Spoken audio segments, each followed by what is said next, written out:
এই জয়ের জন্য আর্জেন্টিনা যোগ্য ছিল না। আমি প্রতিজ্ঞা করছি এই বিশ্বকাপের আর কোনো ম্যাচ আমি দেখব না। এটা আমার ব্যক্তিগত প্রতিবাদ।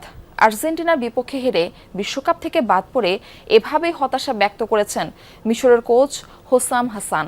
এমনকি তার মতে তারা হয়তো চেয়েছিলেন বিশ্ব চ্যাম্পিয়নরা এবং মেসি টুর্নামেন্টে টিকে থাকুক। অসাধারণ এক কাউন্টার অ্যাটাক, মিশরের গোল, মোস্তাফা জিকোর বুনো উল্লাস। তবে এই উল্লাস বেশিক্ষণ স্থায়ী হয়নি। মিনিট খানেক পর ভিএআরে চেক করে রেফারি জানান এই গোলের বিল্ড আপের সময় ফাউলের শিকার হয়েছিলেন আর্জেন্টাইন ডিফেন্ডার লিসান্দ্রো মার্তিনেজ, তাই বাতিল হয় গোল। এরপর থেকেই ফুটবল পাড়ায় আলোচনা। আবার আর্জেন্টিনার ম্যাচ নির্ধারণী তৃতীয় গোলটা নিয়েও নাখোশ মিশর। দেশটার হেড কোচ হোসাম হাসানের দাবি, এনজো ফার্নান্দেসের গোলের আগে বক্সে ফাউলের শিকার হন মোহাম্মদ সালাহ। সেটা তো তাদের পক্ষে যায়নি। বক্সে ম্যাকঅ্যালিস্টারের করা ফাউল ভিএআরেই দেখা হয়নি। Not fair. The world not fair. আজকে আমাদের একটা পেনাল্টি দেয়া হয়নি, ওটা পেনাল্টি ছিল। রেফারি এমনকি ভিএআরেও দেখার প্রয়োজন মনে করেনি।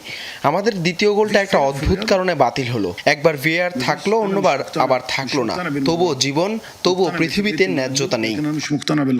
ম্যাচের একটা পর্যায়ে হলুদ কার্ড দেখেন মিশরের হেড কোচ, সহকারী কোচ দেখেন লাল কার্ড, গোলকিপার মোস্তফাও দেখেন হলুদ কার্ড।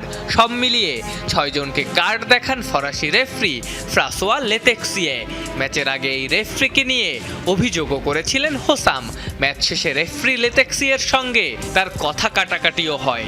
এই বিশ্বকাপের বহুল আলোচিত এই কোচ শেষ পর্যন্ত বলেই ফেললেন মেসিদের টিকিয়ে রাখতেই এই ধরনের ঘটনা ঘটেছে।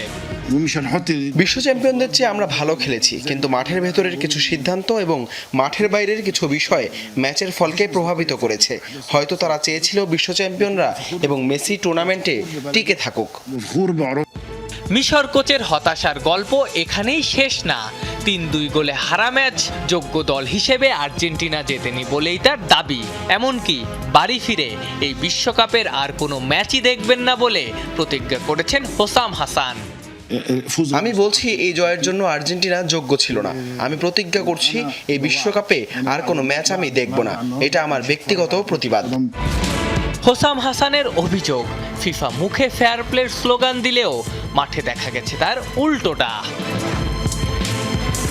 আফনান পিয়াল, যমুনা স্পোর্টস।